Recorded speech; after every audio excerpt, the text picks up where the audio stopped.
पैसे इतने सारे?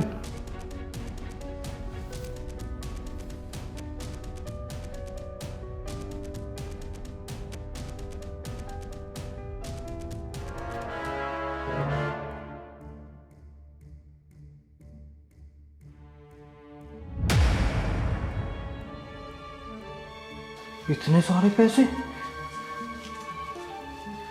किसके हैं?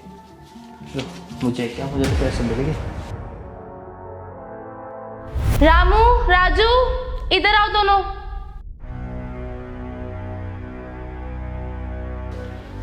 जी मैम साहब। रामू, राजू, मुझे तुम दोनों से कुछ बात करनी है। देखो, मुझे भी पता है कि तुम इतने सालों से मेरे घर पे काम कर रहे हो और मेरे लिए बहुत वफादार हो। अब मेरे पास इतने पैसे नहीं है कि मैं तुम दोनों को पेमेंट कर सकूं, तुम दोनों की सैलरी दे सकूं। तुम्हारे साहब की नौकरी चली गई है और हम तुम दोनों को अफोर्ड नहीं कर सकते, इवन एक को भी अफोर्ड नहीं कर सकते हैं। तो आप लोगों को डिसाइड करना है, आप थोड़े टाइम फ्री में नौकरी कर सकते हो या कहीं और नौकरी ढूंढ सकते हो। तुम थोड़ी देर टाइम ले लो, सोच लो, समझ लो, फिर मुझे बता देना। मैं अभी आती हूँ।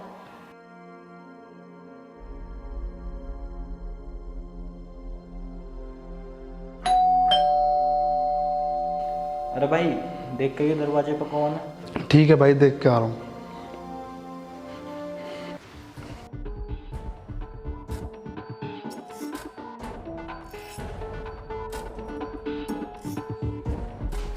मालकिन कहाँ भी तेरी? साहब, मालकिन तो मार्केट गई हुई है। भाई क्या मांझ रहा है ये? जब भी मैं आता हूँ यहाँ पे मिलती नहीं है। पूरे 2 महीने का किराया उस पे, कब देगी वो? साहब, अभी ना मालकिन पे पैसों की दिक्कत चल रही है। जैसे उनके पास पैसे आएंगे ना, वो आपको सारा किराया दे देंगी। देख भाई, एक बात सुन, अपनी मालकिन से ना एक बात कह दे, आज शाम तक सारा किराया चाहिए मुझे, नहीं तो उसके कपड़े लत्ते सामान सहित बाहर फेंक दूंगा। अरे साहब, आप ऐसा मत बोलो। जैसे मालकिन के पास पैसे आ जाएंगे ना, वो आपका सारा किराया लौटा देंगी। पर तू बड़ी तरफदारी कर रहा है भाई उसकी, तू ही दे दे पैसे। ठीक है साहब, कितने पैसे हैं? मैं दे देता हूँ पैसे। पूरे 60,000 हैं। ठीक है साहब, मैं देता हूँ।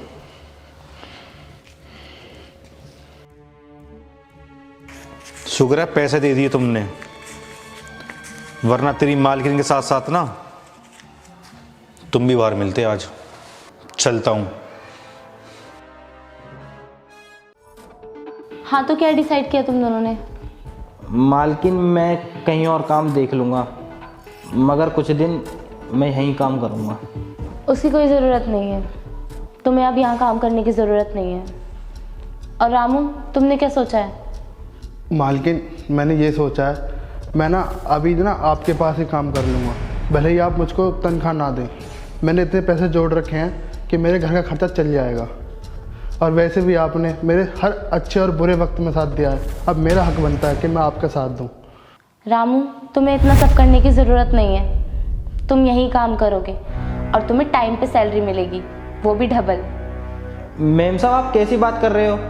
अभी तो आपने बोला कि मेरे पास पैसे नहीं हैं और अब आप रामू को डबल पैसे देने के लिए तैयार हो। वो क्या है ना, मुझे तुम दोनों में से सिर्फ एक को रखना था और मुझे समझ नहीं आया कि मैं किसे रखूं, तो इसलिए मुझे तुम्हारे दोनों का लॉयल्टी टेस्ट करना पड़ा।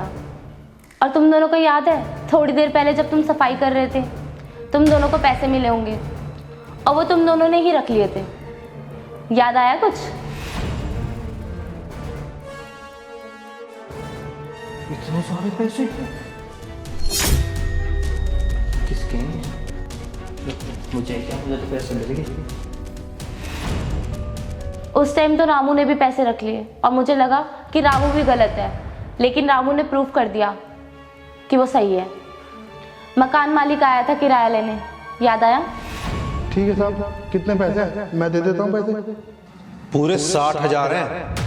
ठीक है साहब, मैं देता हूँ।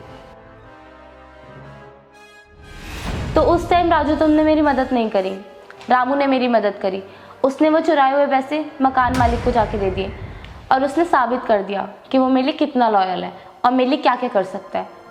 और उसने साबित कर दिया कि वो मेरे लिए कितना वफादार है और मेरे लिए क्या क्या कर सकता है, जो कि तुमने नहीं किया। तो मैं कैसे यकीन कर लूँ कि आगे चल के तुम मेरे लिए लॉयल रहोगे?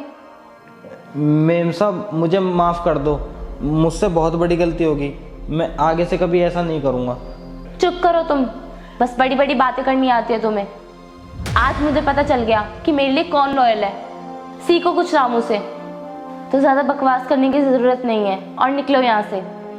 मेम साहब बस एक मौका दे दीजिए बस। बस कहा ना यहाँ से जाओ। और हाँ, जो पैसे चुराए थे ना, चुपचाप यहाँ पे रखो, अभी के अभी।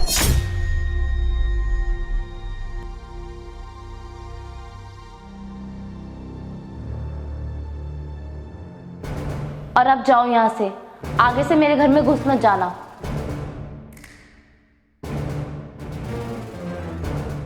और रामू थैंक यू मेरे लिए इतना लॉयल रहने के लिए। आजकल के टाइम पे ऐसे लोग हैं ही कहाँ। और हाँ, ये लो कुछ पैसे। अरे नहीं नहीं मेम साहब, इसकी कोई ज़रूरत नहीं है। अरे मैंने बोला ना, रखो, मुझे अच्छा लगेगा। बहुत बहुत धन्यवाद मेम साहब। अब एक काम करो, एक कप चाय बना लो मेरे लिए। ठीक है मेम साहब, अभी लाता हूँ चाय आपके लिए।